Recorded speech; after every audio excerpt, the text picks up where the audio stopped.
नमस्कार मैत्रिणींनो, मी पूनम आणि पूनम किचनमध्ये आपलं खूप खूप स्वागत आहे. आज आपण बघणार आहोत ओल्या तुरीच्या दाण्यांची रसरशीत अशी आमटी.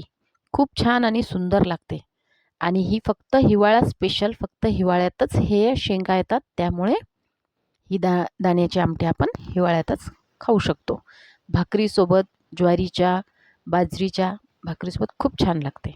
त्यासाठी आपल्याला छान दाणे काढून घ्यायचे, सोलून घ्यायचे शेंगा आणि त्यामध्ये 8-10 लसूण पाकळ्या आणि 4-5 हिरव्या मिरच्या टाकून थोडं तेल टाकून त्याला परतून घ्यायचं आहे.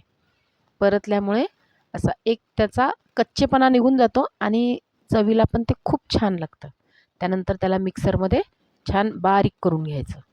तेल टाकून जिरं मोहरीची फोडणी द्यायची आणि हळद टाकायची 1 चमचा आणि जे आपण बारीक केलेलं सारण आहे ते असं दाटसर असतं, तर ते थोडं घट्ट घट्ट टाकून घ्यायचं पहिले आणि नंतर त्यामध्ये 2 ते 2.5 ग्लास पाणी टाकायचं आणि छान तिला पातळ अशी आमटी करून घ्यायची. छान भाकरीसोबत चुरून पण खूप सुंदर लागते. मीठ घालायचं चवीप्रमाणे आणि बघा आमटी किती छान झाली आहे.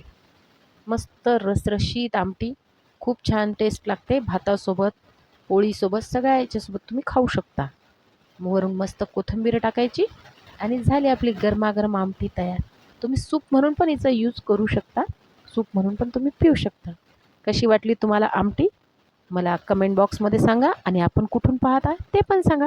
भेटूया पुढच्या एपिसोड